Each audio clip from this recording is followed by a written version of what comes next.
Hello. Yeah, and here we go. Yes. We're here again. Another game week. Are you as excited as I am? I don't know about excitement because we're just coming off the lowest scoring game week of the season, game week 4. So I don't know how. It touched Well, everybody. It touched everybody. I think this is one of those game weeks where everybody feels okay. Like we take our report cards back home, and yep. our parents are like, generally everybody was doing average, and your average was higher than other people's Right. average. So in my book, you're a winner. You're the best of the bad bunch. So yeah, I'll take So let's take our little wins. So you're welcome everyone to the Empty Stand podcast. This is our Game 5 review. We'll jump right into it with our average performances from the last game week. Reward, how did you do? I see you switched our scores. How dare you? Yes, I did it purposely. I thought you wouldn't notice. Anyways, before this, we came front his way to a green arrow. No, I actually scored 56 points. Yeah, And then we have the mighty Rob Sanchez in goal for me with 15 whooping 15 points. Like nobody saw that coming. I didn't yep, expect him to save that PK, but he did, and I'll gladly take the points. He saved my game week, anyways. My defense was nothing to write home about. Robinson, Trent, Rico Lewis, useless, all of them. In midfield, I had Rogers, Salah, captain, Semenyo, Palmer, and Saka. Uh, Everyone blanked except Saka with 7 points. I'll take that. Um, okay. in attack, I'm still riding on without Haaland. I mean, he scored a brace, but I feel like I survived. I mean, 56 points without You Haaland. did. I You think I did. think I You did did very really well. well. You I did was really well. I was lucky to get the jammy 7 points from Wissa, who came in for João Pedro, who was a no-show. And then Yeah. Watkins, Super Watkins with 13 points. I mean, what more can I say? I told you last game week about Yeah, Watkins. yeah, you did. My So we'll bench, give can you we'll give you remind me never, ever to bench Gabriel again? yep. That's like one of the season's cardinal rules. I don't know how I benched him. I don't know how I benched him, but that I don't 15 know why I don't hurts. know why you and the rest of the FPL world thought that Spurs was, I mean, I get it, it was a not London derby, but like No, I didn't. The point was, I knew I thought both teams were going to score, right? yeah, And then I'm like, so if Spurs score, Arsenal scores, like Gabriel will definitely be like a 2 points or something. I didn't know. Well, I know Arsenal are playing like prime Stoke City nowadays. So I mean, what was I yeah, expecting? It's yeah, exactly. So let's take advantage of their prime Stoke yeah. City I'm never benching an Arsenal defender again ever. Not even but against City, but we'll talk about that. yeah, How was but your how was you your did pretty well. Yeah. yeah? For me, it was a game week. I mean, I'm not really stoked by the scores, but I can take it. Defense was a mess. Flecking, I was expecting more from Flecking because he saved a lot of. He saved a lot. He took a lot of hits in Yep, that game. And one of the reasons for Flecking being in my team is I know he's going to save you balls, definitely. but I don't know. I was so disappointed with the 2 points. Lewis was, yeah.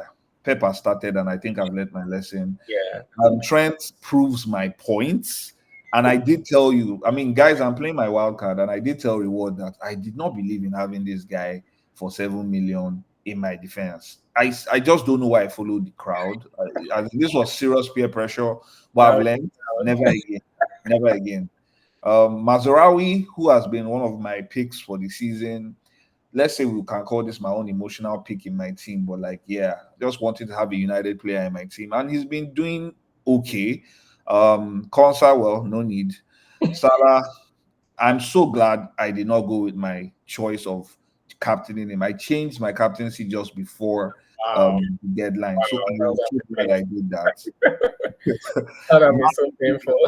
So I'm telling you, Madueke, Chelsea, man. I think Maresca has carried the Pep Roulette thing. Yep. Chelsea just has too many attackers. If it's not Palmer, Yeah, just then avoid them. there's no Yeah. point. Saka, golden boy, always delivers. Eze, Rogers, ha ha ha. Haaland, Haaland, Haaland was my savior for the game week. Joao Pedro no show. Greaves, let's just say I've learned my lesson with defenders from other teams. I think I'll just have defenders as my first pick because I think the strikers I've had on my bench have been doing me dirty. Then yeah, Chiwoma, I didn't expect anything. Yeah, I've given him the Igbo name because of the way they are showing me shaking. All right, so let's jump into our review for the week report. So you being our data guru, take us away. Okay, yeah. So we had over 940K managers who activated their wildcard chips. That's quite high this early in the season, but I And mean, we all chopped our L's. We all chopped serious L's. I know I saw someone who I was listening to a pod earlier in the week where someone wildcarded and got like 30 something points. I'm like, wow. Dude, people are getting 20 something. There's someone I can't remember his name. He was just crying throughout the weekend. I was like, I mean, how do you wildcard and get? I mean, I feel anyway. your pain, man. But I mean, it's FPL. Yeah. My darling goalkeeper, I can't believe I'm saying this, but Rob Sanchez, because I hate that guy. With his best ever return in FPL with a 15-point haul against Bournemouth. Yeah.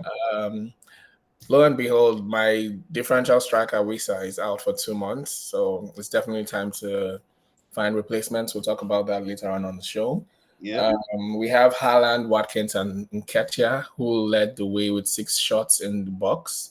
Haaland and Watkins hit the post or hit the target 4 times, while Nketiah just once. Nketiah has one to watch anyways. Yeah. Mateta, who during the week, so Carling Cup or Carabao Cup, sorry.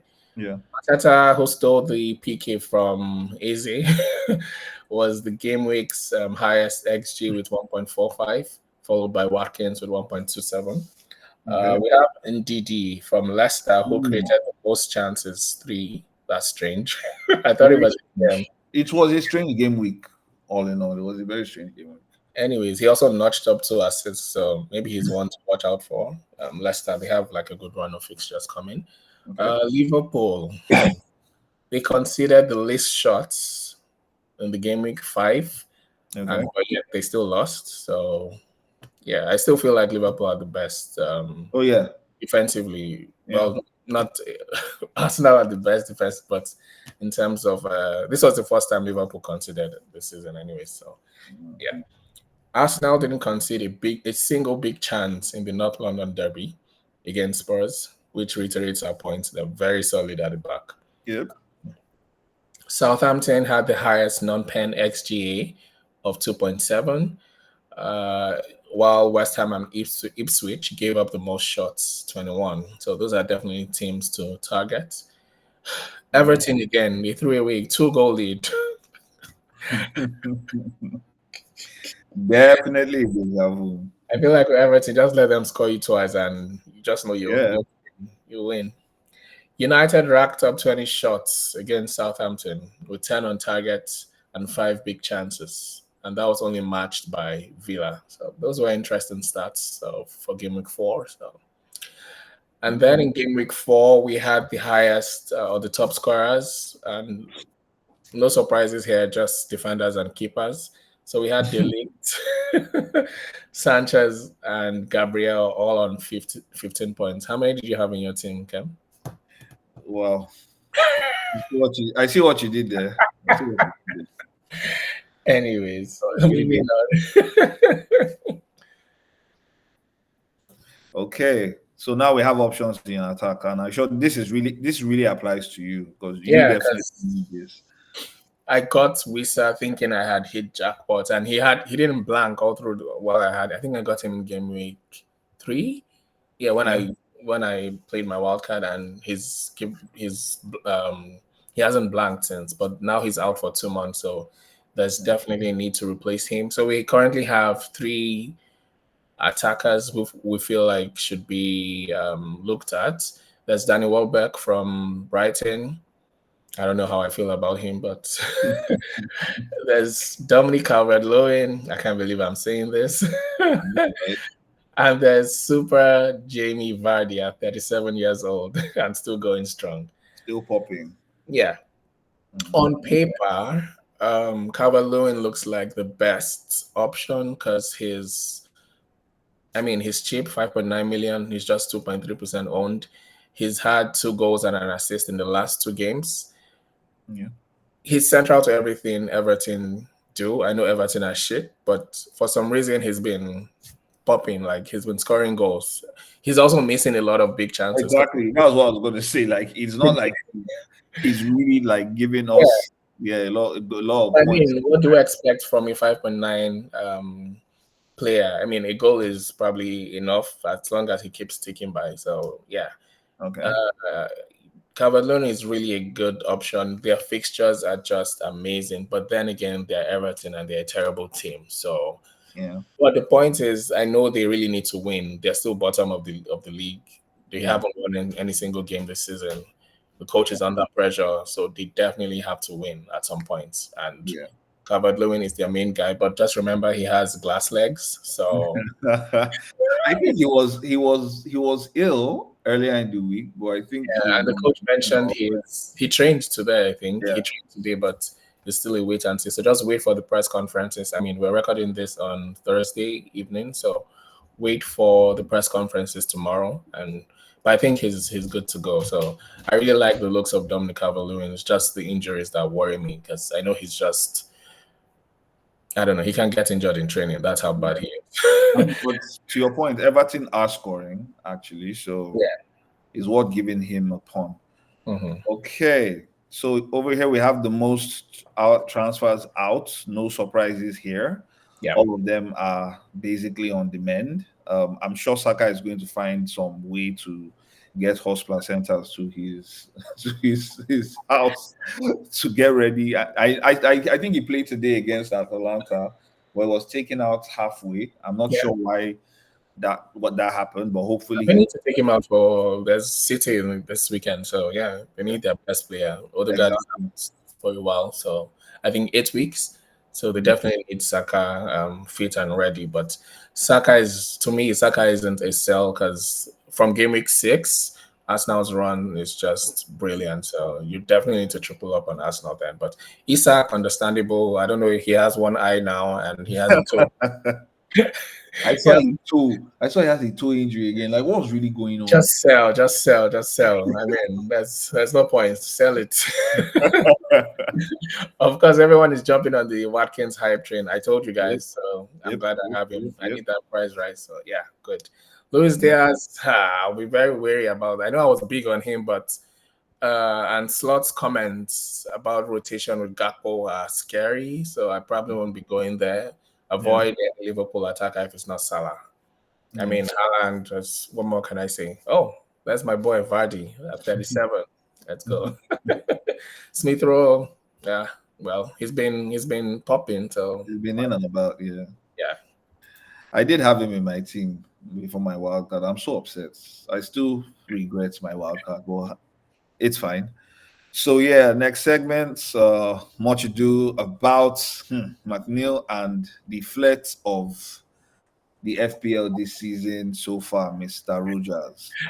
Yeah, I always say this Rogers guy is a myth because I know, right? It's like why is he owned by a lot of people? Why do we believe in him? Why are we sticking to him? I mean, it's still a myth. Like, the only reason he's still in my team is because I don't want to use any of my transfers yet. I'm trying to rack up my transfers, but I guess that's what everybody else is trying to do. But I just don't get it. it's But just the biggest disappointment of the season. yeah, Succeeded in dodging points every single game, and it's not like he's not playing well. He's playing really well, but then yeah. I don't know how he just dodges points. He's creating chances. His either Watkins is missing them or he's missing his shots, and I just feel like it will come. He's just 5.1 in price. What more Hmm. can you expect, really? But he plays 90 minutes, so he's definitely a keep for me. But I'm looking on the left hand side. I'm looking at McNeil, and that's very tempting. Yeah. Yep. McNeil is very, very, very tempting. He's central to everything Everton is doing. He's on set pieces. He's the assist guy, and he has a good shot on him. His left foot is like a wand, and like I mentioned earlier, the fixtures are great. So I'm going to try to give Rogers one more game week, and if he doesn't do anything, I'm switching to McNeil. Okay. So guys, you have it. So our verdict is you definitely have to have one of these two. I think they also kind of work as good substitutes for each other, Yeah. around the same price range. So if you're actually tired of Rogers and you're thinking of getting a midfielder that might solve that scoring problem, you can go for McNeil. Yep. All right. So over here we have the total goals scored so far, and well, no surprises here. Man City at the top. No surprises at all. I mean, it's very interesting when I looked at this. I never would have thought Chelsea would be number two I on mean, this list. we start padded with Wolves. So Yeah, it was that Madwiki deception, that magic trick that get everybody on. Well, people like me on Madwiki's train. But yeah, it's interesting. I mean, there's the usual suspects: Aston Villa, Liverpool, Newcastle, Spurs. It's really shocking for Arsenal because we know Arsenal to be a high-scoring team. they're not anymore. I don't know what's happening with this Yeah, police, Stokes. Arteta, but Yeah, you never know. We'll see. Then we've got Brighton, Brentford, and Bournemouth. So it's been a very poor season. I mean, when you look at the stats, it's really poor. I mean, this is the fifth game week we're going into. We're used to seeing goals, goals, goals. yeah. Everyone's trying to. I mean, I feel like most of these smaller teams have improved a lot. So Yeah. we're seeing more interesting games. I mean, we saw Liverpool with the shocker last game week at home. Yeah. Yeah. They should charge your score. That's what we need from you. Then over to big chances. Of course, guys, this you want to keep your eyes on this because this would help you make those calls on who you would want in your attack. We've got Liverpool leading the way. No source surprise. Aston Villa, shockingly Why is it shockingly? for me. Where's my apologies? Yeah. Reward did say Rashford was a differential to consider, but we're still going to our trauma. Of course, no puns intended with Rashford, but happy he's looking better. Did score 2 goals, created as well during the midweek. So yeah, guys, you can definitely consider Rashford in your team. We've got Man City. No surprises. Brentford actually being a surprise. Really I did. doing well. That team is really Yeah, doing. But it yeah. remains to see how they'll react to Wissa's injury because I know he was critical to the way they play. I mean, I don't know. Maybe they'll use Shad. Shad is a midfielder, so he might be. They did get a striker. They Did they got someone. I can't remember his name. I don't know what's happening with that guy. They got a striker. Of course, replace Tony? Yeah. when when Tony started his drama, they went in and got a striker. I don't know if I can't remember his name. I don't know if he's gonna come in. Well, I trust Mbuemo to step up Yes. to replace Wissa. Yeah. Then we've got Chelsea, Arsenal, Bournemouth, and Nottingham. Bournemouth are a very good team. They're a really good team. So yeah. But except Evan Nilsson did not take the. Yeah, that was so disappointing. I was like, what's wrong with this guy? Well, okay. Over to rewards team for game week 5. Reward run us to the rule. Yeah, so my boss team for Game Week 5, I tried to save my transfers, guys. I was going to roll, but then the Wissa injury, I just had to do something. So yeah, I took out Wissa for Jamie Vardy. Okay, good one. Everton. I mean, everybody scores against Everton. Everybody scores 3 goals against Everton. So yeah, I need that hat trick. I was very close to Calvert-Lewin, but I just couldn't with the injury. No, I just couldn't go there. Leave the glass man out. Yeah, so I'll read out my team for our listeners on the podcast. I have Sanchez in goal again. I need another 15-point haul. In defense, I have Robinson, Gabriel, and Trent. Gabriel, he plays City. I don't care. We saw City in the Champions League, how Haaland was useless against a very defensive team. Arsenal, I'm not saying anything, but I think Arsenal have kept Gabriel and Saliba have kept Haaland quiet the last 4 times they've played. So, I mean, I wish it happens again because I don't even have Haaland anyways.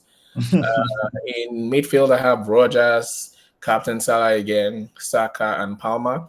I feel like this is the week for Salah, to redeem himself from from the pain he cost us last game week. I mean, he was neck and neck with Haaland, and then he blanked, and Haaland scored a brace. So we definitely need that hat trick or a brace to catch up with the Haaland guys. So I'm happy with my midfield this game week.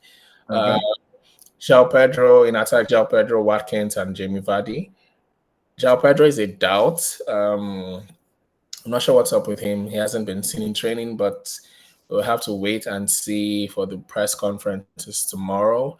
Okay. If he is out, I mean, I have Semenyo on the bench. Bournemouth are a really good team. Liverpool, I don't know what's up with them. I don't mind playing Semenyo in place of João Pedro if he's out.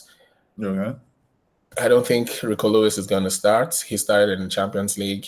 The Arsenal game is going to be very physical. I don't think he's up for it, so he'll definitely get rotated. I'm benching Flecken against Spurs after losing to Arsenal. They definitely need to do better and score. So I would rather go with Sanchez and Flecken. So that's my team. Captain Salah, yeah, that's it. Your Easy. team really looks good. Like I was just looking at your midfield and I was like, bar Rogers, it's a pretty solid team. And the defense as well. I mean, Robinson at home to Newcastle. Yeah, Gabriel. I'm pretty sure that game might end in a 0-0 draw. Like you said, history might repeat itself. Yep. And Trent will be Trent. So well done. Nice one. All right, guys. So for those listening, for my team, I've got Flecken in goal. Fingers crossed. Trent, Mazarawi, Konsa, Eze against Manchester United. While I'm reading the team, I'm crying inside. But we'll see how it goes. I've got Captain Mo. I'm opting for Mo Salah for this game week. Hopefully he does better than Haaland playing against Arsenal. I've got Madueke, who I'm pretty sure is going to be rotated, but I don't have that much of an option. Got Saka, got Rogers, got Joao Pedro. Hopefully he's fit or he'll be selected. And I've got Haaland. On the bench, Fabianski. I went for Greaves as my first substitute because they're playing Southampton. So, yeah. I feel like you should be starting him, though. But I know, right? I might actually substitute him for Joao Pedro or Madueke. I'm actually pondering those moves. Lewis, yeah, definitely not starting against an Arsenal because even in whether it's defense or midfield, he has no chance against those guys. Then my guy Chiwome. I'm sure this guy is not a Delta boy. I need to check. Is it Cameroonian? I need to check his nationality. you're a couple of injuries away from a disaster. I hope you know. Oh yeah. It's But don't worry, I'm going to make drastic changes in game week 6 and 7. Okay. Cool. All right, so we've got the next segment, which is our highest scoring differentials. Reward, what are you thinking? I really like the looks of Mbeumo. He loves to play against Spurs. He's just 9.1% owned. After Spurs, his fixtures are amazing. 2 home games against West Ham and Wolves. Yeah, I really love the Mbeumo shout. I don't have him in my team. I had Wissa, but I definitely need to get a Brentford asset in my team. I love Mbeumo. Barnes, I really don't know why he doesn't start for Newcastle yet. Because each time he comes on, he scores a banger. Yeah. And yeah, I really like Barnes as well. Yeah. John Duran, oh my God, did you see that goal? Yep. That's why he's our special guest today. He's the special guest. And he did score during the week again, but he was cancelled. Yes. But the dude, he's on fire. He's on fire, and he's worth a shout. Wow. He's worth a shout. Watkins just definitely has to perform because this guy is seriously knocking at the door. He's not on his field. Yeah, I mean, right? He's not nailed, but each time he comes on, he scores. So, I mean, what more can you ask? He's just 6 points. He's 6.0. I mean, we're looking for replacements for Wissa. He should have been on the list. But yeah. One guy I really like as well is Delap from Ipswich. 5.5, 1.1% owned, playing against Southampton, who are the worst team in the league by Everton. Those guys are shit. Yeah. I mean, the last time I know when they played in the championship, Ipswich beat them. And so I really like Delap. And look at his next set of fixtures as well. Villa at home, West Ham away, Everton. Ipswich are currently top of the fixture ticker for the next, I think, about 10 game weeks. So definitely one to watch out for. And I mean, we've already spoken so much about McNeil, who I really, really, really like. So yeah, those are differentials of the week. Okay. All right, now we go into captaincy. I won't say it's the obvious. It's obvious this week. It's kind of obvious, but again, we know what the FPL does. So Yeah. who are you giving the armband to? I mean, it's currently on Salah. Yeah, and I don't think I'm changing it. Any chance? No chance. I mean, I don't have Haaland, so I don't have. Watkins is a really good shout, but he's a rogue shout. Yeah. I mean, this is just bias from last season. Each time I captained Watkins, he blanked. So I'm never doing that again. But against Wolves, that's a really good fixture. So I mean, if you don't have Salah and if you don't want to captain Haaland against Arsenal, I think Watkins is a very brilliant shout. So yeah. Okay. Yeah, same thing. I'm on Salah. I'm on Salah for the game week. Yeah. So hopefully everybody gets on Salah. So if there's any issue, we are all sharing the issue, sharing the dropping points. Well, yeah. Okay. So I guess we have our teams set up for the next game week. I just thought to look here again just to make sure that I was very clear on who I was going to bring in. I'm recommending Mbuemo. I'm really, really recommending Mbuemo for most users because at the rate he's going, his price might go up with the next fixture change. Spurs are shit defensively. On set pieces, corner kicks, they are so bad. And for anything, we know that Brentford are really good at set pieces. So yeah, I would be surprised to see Mbuemo get some points there. Yeah. Okay. All right, guys. So thank you very much for tuning in. Thanks, Reward, as always, for being a great sport. Yeah, as usual, for this game week, we're wishing everybody green arrows and really, really high green arrows this time. No average performances anymore. All right, guys. So till the next. Remember to like, subscribe, share with your friends and families. Give us 5-star ratings on whatever podcast platform you listen to. And yeah, so we see you again next game week. As wishing you all green arrows. Cheers, guys. All right, guys.